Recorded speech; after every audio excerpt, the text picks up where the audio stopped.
Hello everyone, this is Kavita, your science mentor. Welcome to you all on the digital platform of Through Science Math Point.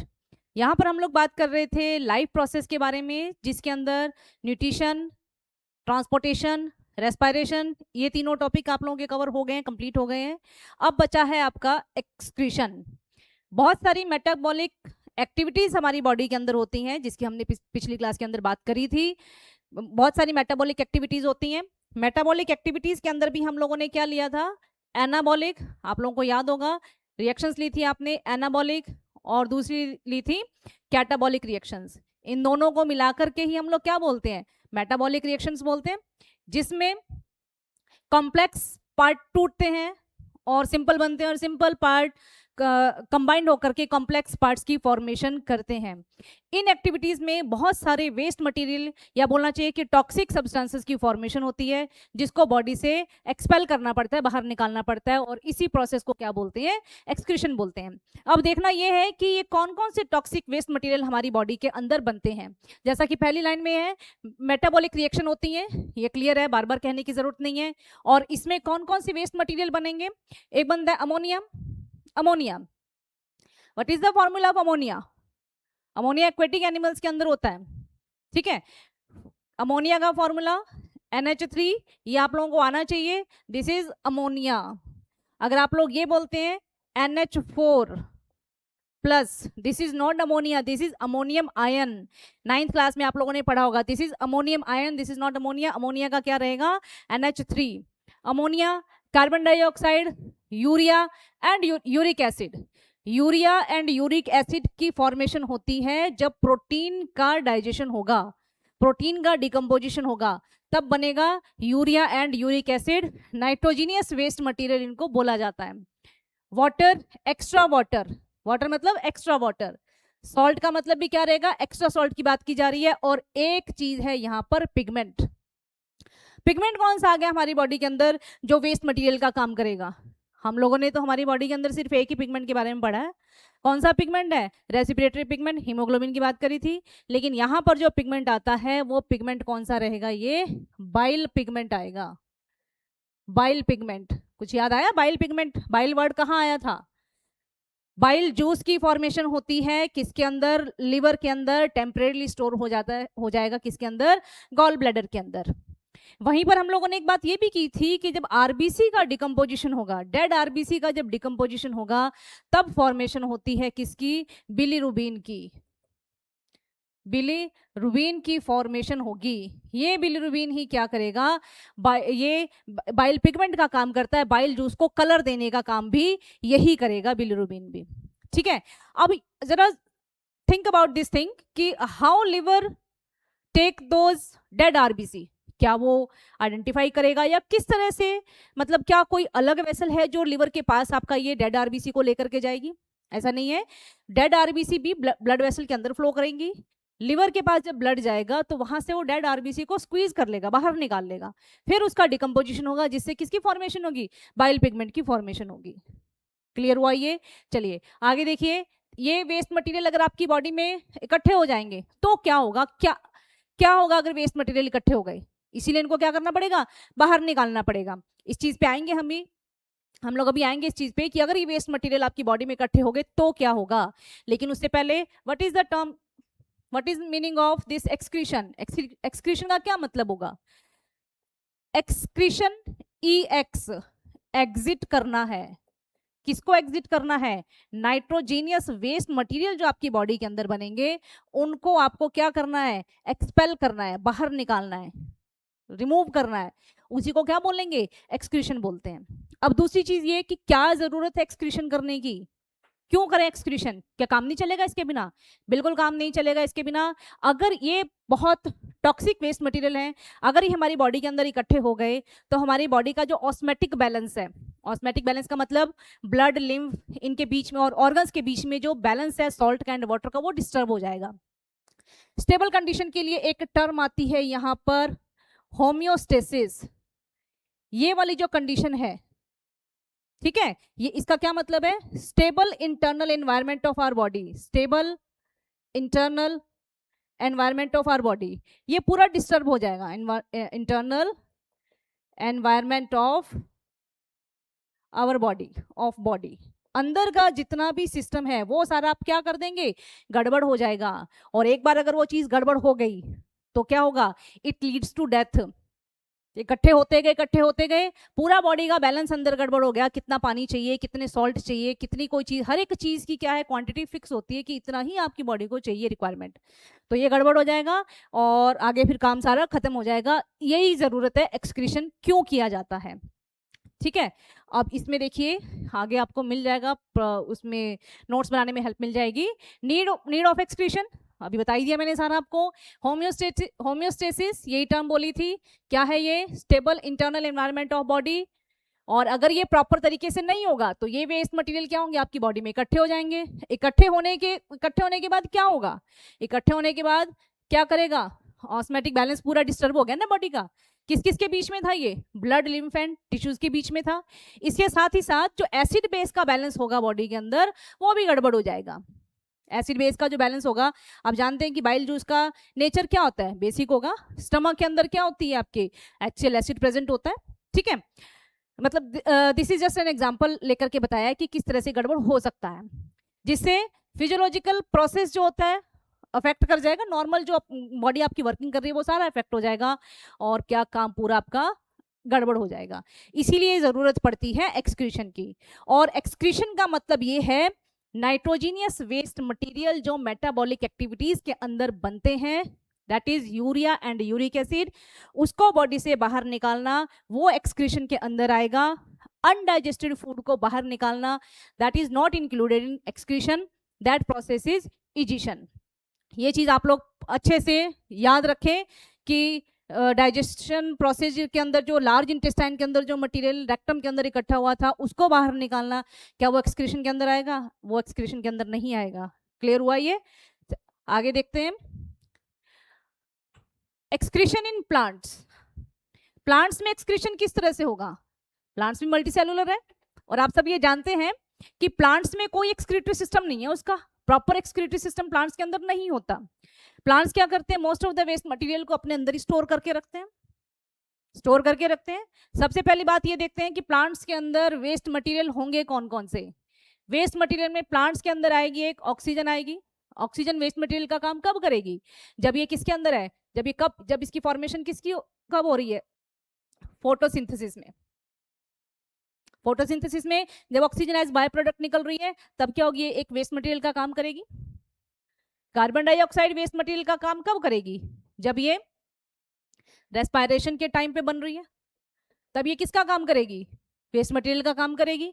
और क्या होता है waste material के अंदर plants में, access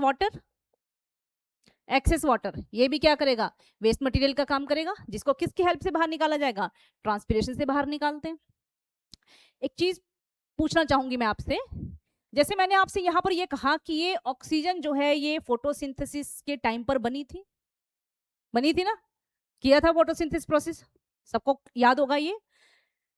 ये oxygen कहाँ से आई थी, ये ऑक्सीजन, अगर मान लो आपसे ये सवाल पूछ लिया जाए कि फोटोसिंथेसिस में जो ऑक्सीजन बनती है कहाँ से आती है, प्लांट्स में ये कहाँ से आएगी, क्या होगा आपका आंसर। एमसीक्यूज में आ जाते हैं इस तरह के क्वेश्चन, और फर्स्ट ऑप्शन ही उसके अंदर क्या दिया हुआ होगा आपका, कार्बन डाइऑक्साइड, फिर कहीं पर दिया हुआ होगा वाटर, फिर कहीं पर दिया हुआ होगा ऑक्सीजन भी दिया हुआ हो सकता है, what ever the option would भी, कुछ भी हो सकता है, और चौथा कोई भी ले लीजिए आप, XYZ कोई भी हो सकता है। तो इन तीनों में से कौन सा होना चाहिए, ए ऑप्शन में कार्बन डाइऑक्साइड, आपने तुरंत टिक कर दिया कार्बन डाइऑक्साइड, आंसर वहीं पर गलत हो जाएगा। This oxygen will comes from water, याद है ना, फोटोलाइसिस ऑफ वाटर, वहां से निकलती है ये, ठीक है। तो ये वेस्ट मटेरियल हो गई किसकी, फोटोसिंथेसिस की। यही सारी चीजें यहाँ पर लिखी हुई हैं, बार बार मैं इसको एक्सप्लेन नहीं करूंगी, आप लोग खुद समझ गए होंगे इसको।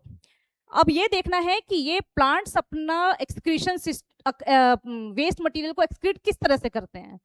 सबसे पहली बात ये, गैसियस वेस्ट को किस तरह से करेंगे, ऑक्सीजन को ये सराउंडिंग एनवायरनमेंट में, ऑक्सीजन एंड कार्बन डाइऑक्साइड को सराउंडिंग एनवायरनमेंट में with the help of stomata and lenticels ये एक्सक्रीट कर देंगे बाहर।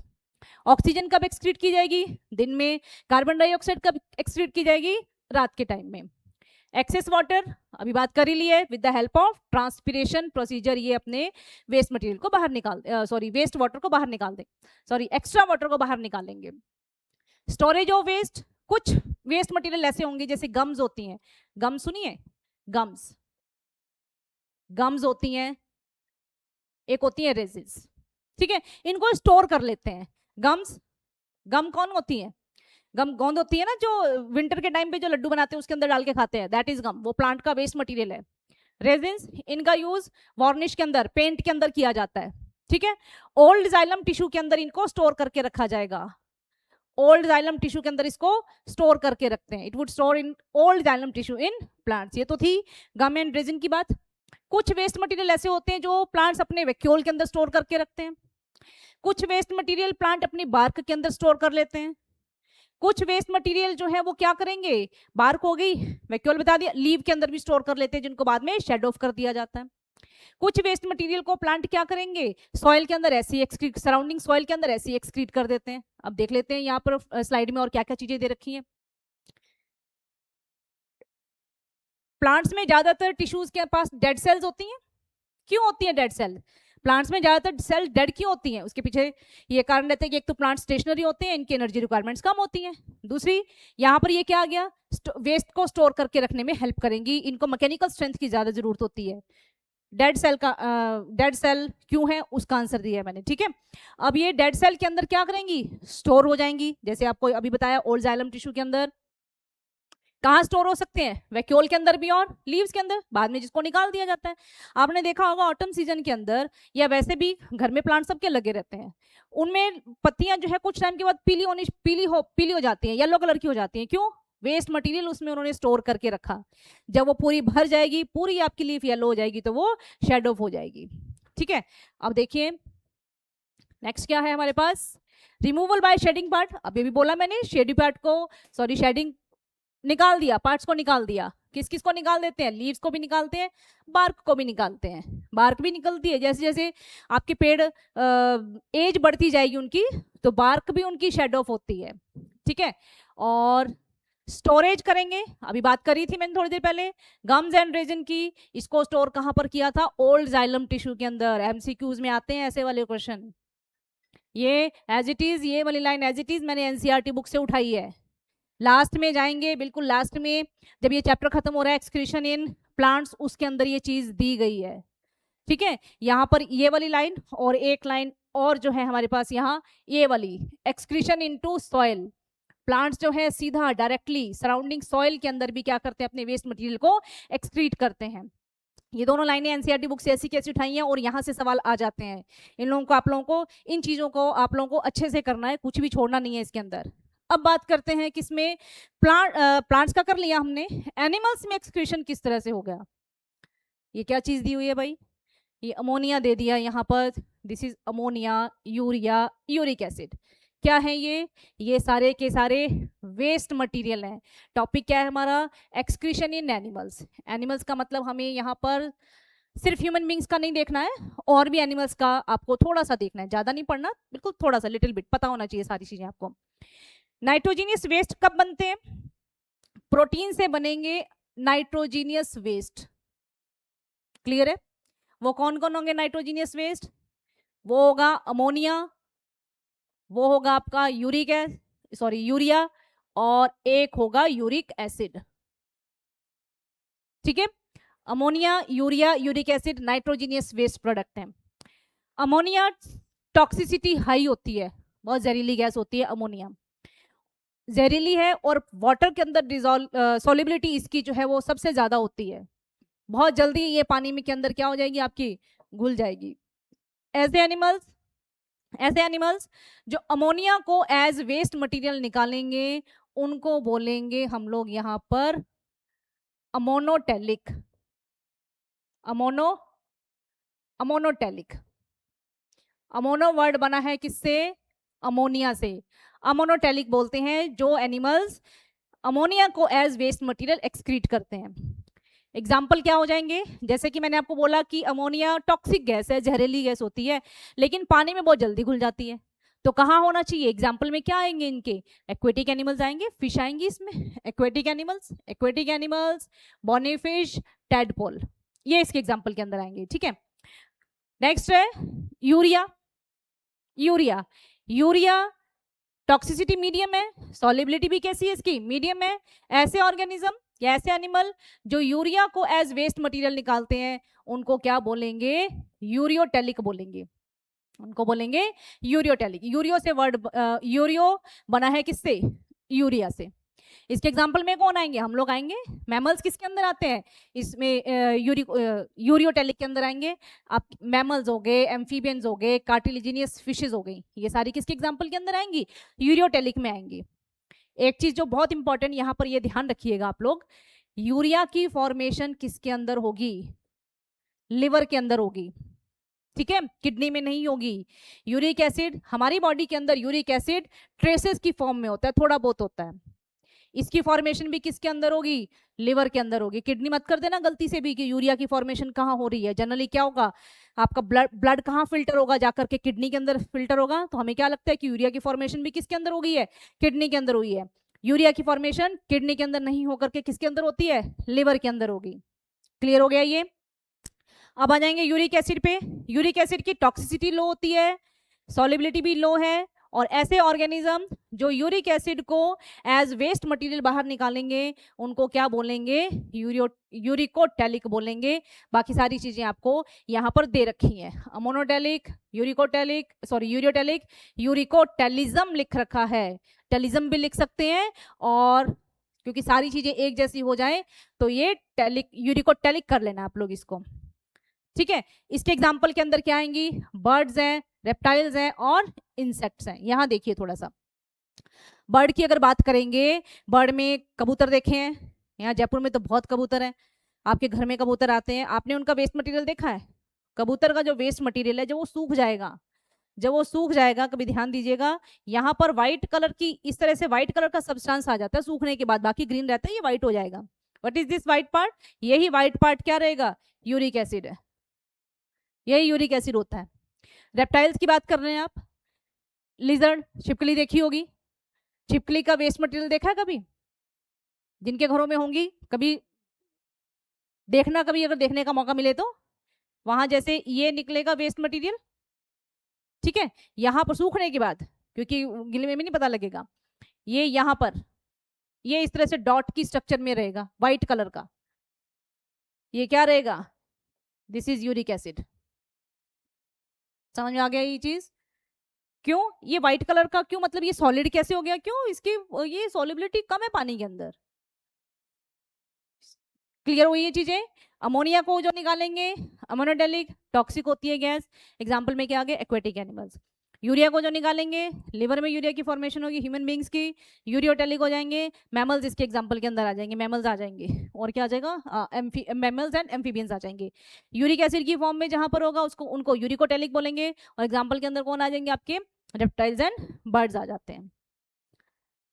चलते हैं आगे की तरफ। अच्छा, एक छोटी सी चीज और है यहाँ पर, जैसे कि कुछ ऑर्गेनिज्म जो होते हैं सिंपल अपने बॉडी सरफेस का यूज करके, प्लाज्मा मेम्ब्रेन का यूज करके भी एक्सक्रीशन कर लेते हैं। एग्जाम्पल के अंदर क्या आ जाएगा आपका? प्रोटोजोन्स उसके अंदर आते हैं, अमीबा उसके अंदर आएगा। बाकी और ज्यादा तो किसी ऑर्गेनिज्म के बारे में आपको करने की जरूरत नहीं है, लिस्ट तो बहुत सारी लंबी चौड़ी है, पर उसको नहीं करना आपको। अब ये स्टार्ट करने से पहले एक सेकेंड होल्ड ऑन, हाँ चलिए वो उसको बारे में बात करते हैं। ये क्या लिख रखा है भाई नोट में? More toxic waste material needs more water for removal. सबसे ज्यादा टॉक्सिसिटी किसकी है? अमोनिया की है ना, तो रिमूव करने के लिए पानी की भी जरूरत क्या पड़ेगी? ज्यादा पड़ेगी। जितना जहरीला होगा, जितना टॉक्सिक होगा, उतना ज्यादा पानी की रिक्वायरमेंट यहाँ पर पड़ने वाली है। अब करना है किसका? ह्यूमन बीइंग का एक्सक्रीटरी सिस्टम देखना है कि यहाँ पर क्या क्या चीजें आएंगी। हमारे पास जो एक्सक्रीट करने के लिए चीजें होती हैं वो कौन कौन सी हैं? एक कार्बन डाइऑक्साइड है, एक आपका एक्सेस वाटर एंड सॉल्ट है, एक बाइल पिगमेंट है जिसकी बात हम लोगों ने कर ली थी, और मेनली क्या है आपका? यूरिया एंड यूरिक एसिड इसके अंदर आएगा। कार्बन डाइऑक्साइड कब बनती है हमारी बॉडी के अंदर? कार्बन डाइऑक्साइड कब बनेगी? ये रेस्पिरेशन के टाइम पे बनेगी, बाहर कौन निकालने में हेल्प करेगा? लंग्स करते हैं। हालांकि ये एक्सक्रीशन के अंदर नहीं आनी चाहिए, this is a part of breathing, कि आपने कार्बन डाइऑक्साइड को बाहर निकाला है, this is a part of breathing. लेकिन क्योंकि ये वेस्ट है तो हम लोगों ने इसके अंदर इसको इंक्लूड कर लिया है। नाइट्रोजीनियस वेस्ट की अगर बात करें तो भी बात की थी थोड़ी देर पहले, यूरिया यूरिक एसिड कहाँ पर फॉर्मेशन होगी? लिवर में इसकी फॉर्मेशन हो गई। जब इसकी लिवर में फॉर्मेशन हो गई ना, तो ये ब्लड के साथ जाएगा आगे, ब्लड के साथ ये किडनी के अंदर चला जाएगा। बाइल पिगमेंट, बिलिरुबिन, बिलिरुबिन अगर एक एक्सेस में बढ़ जाएगा, पिछली बार जब मैंने आपको आरबीसी पढ़ाई थी तो उसमें बताया था, बिलिरुबिन जब एक क्वांटिटी से ज़्यादा बढ़ जाएगा तब क्या हो जाएगा? जॉइंडिस हो जाता है। बिलिरुबिन बाइल पिगमेंट कब बनता है? ब्रेकडाउन ऑफ आरबीसी जब ब्रेकडाउन होती हैं, और फॉर्मे रिमूव कौन करेगा? Bye liver.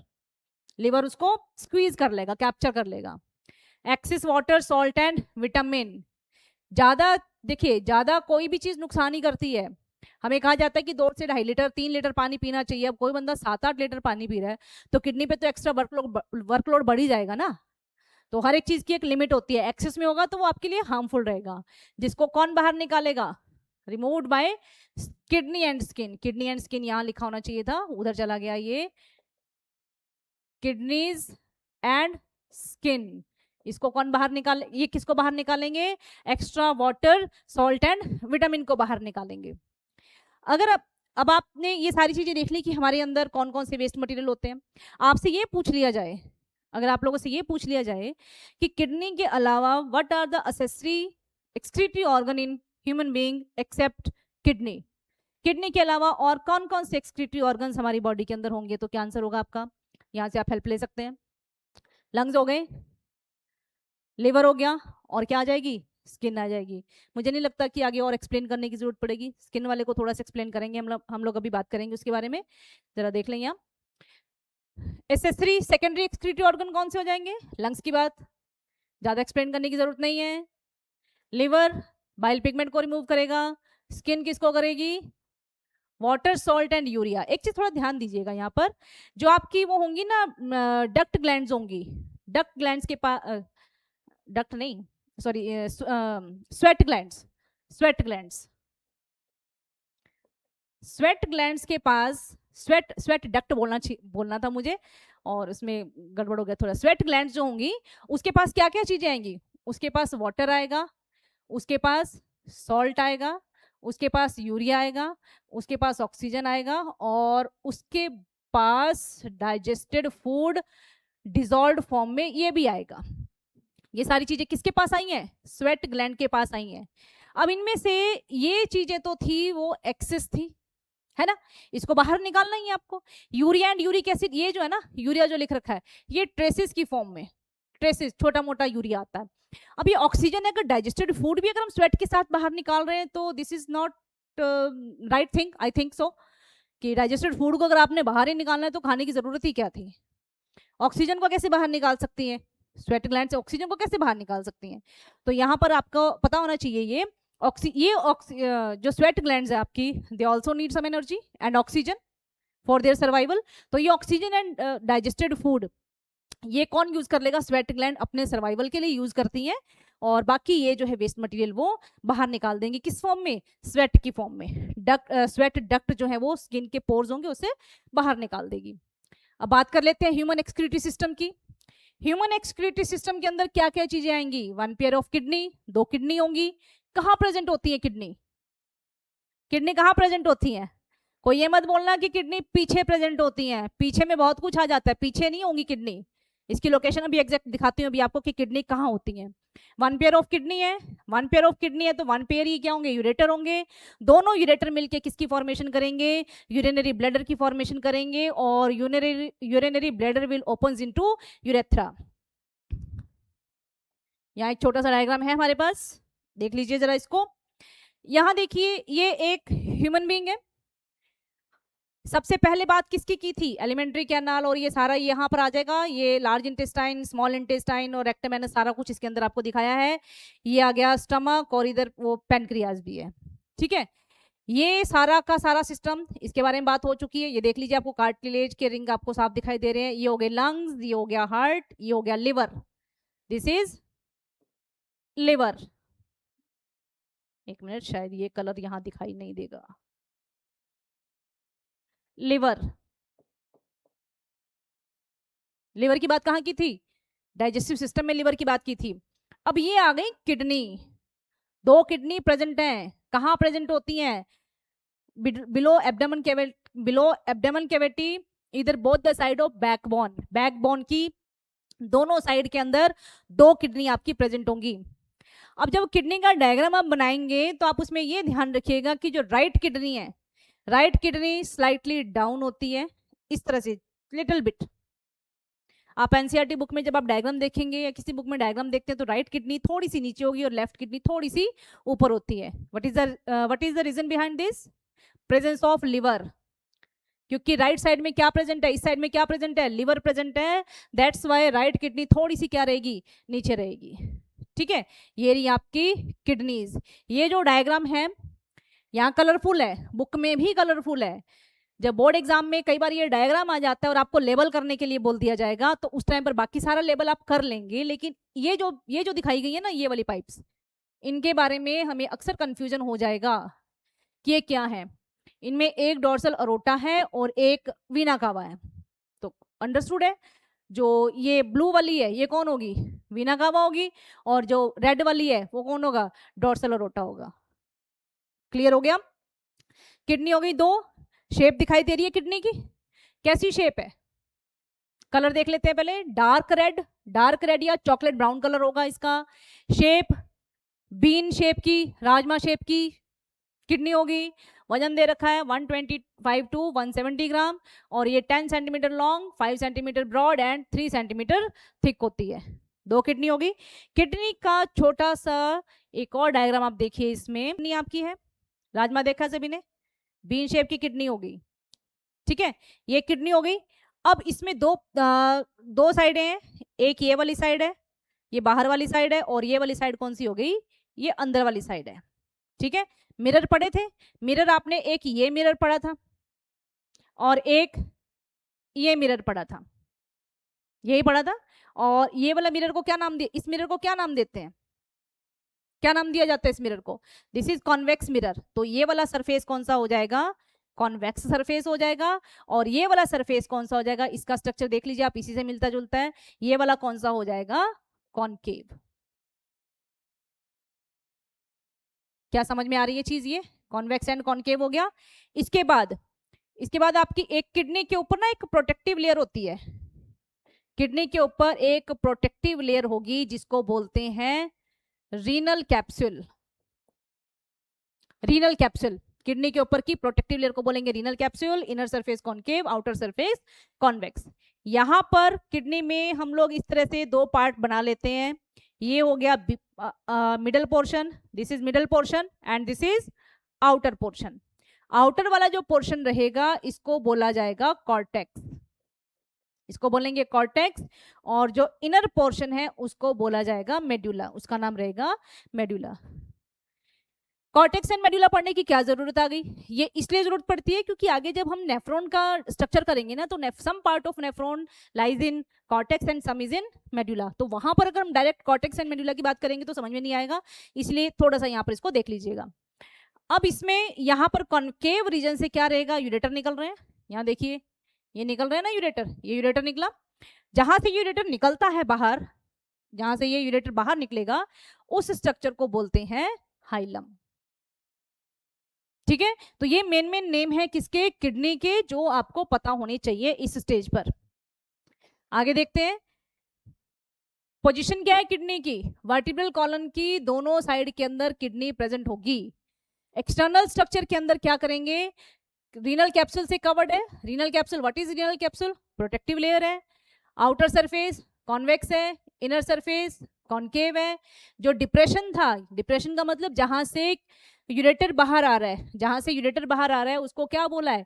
हाइलम बोलते हैं। ठीक है, अब बात करते हैं फंक्शन ऑफ किडनी की। किडनी क्या काम करेगी? किडनी आप ब्लड को फिल्टर करती है, ब्लड को फिल्टर करती है। ब्लड को फिल्टर करके क्या करेगी? यूरिया, सॉल्ट, एक्सेस वाटर को कहां से निकाल रही है? ब्लड में से निकाल रही है। यानी ये क्या कर रही है? ब्लड को फिल्टर कर रही है। ब्लड को क्या करेगी? फिल्टर। फिल्टर करने के बाद किसकी फॉर्मेशन कर देगी? यूरिन की फॉर्मेशन कर देगी। दूसरा काम इसका ये रहेगा, ये बॉडी के ऑस्मो रेगुलेशन को मेंटेन करेगी। ऑस्मो रेगुलेशन को मेंटेन करती है। डुअल फंक्शन आ जाता है, ये भी सवाल। डुअल फंक्शन ऑफ किडनी, दो काम करती है किडनी। कौन कौन से? एक तो ये किसकी फॉर्मेशन कर रही है? यूरिन की फॉर्मेशन कर रही है। वन इज यूरिन की फॉर्मेशन कर रही है, कैसे करेगी? ब्लड को फिल्टर करके करेगी। दूसरा फंक्शन क्या रहेगा? Osmo regulation. ऑस्मो रेगुलेशन क्या है?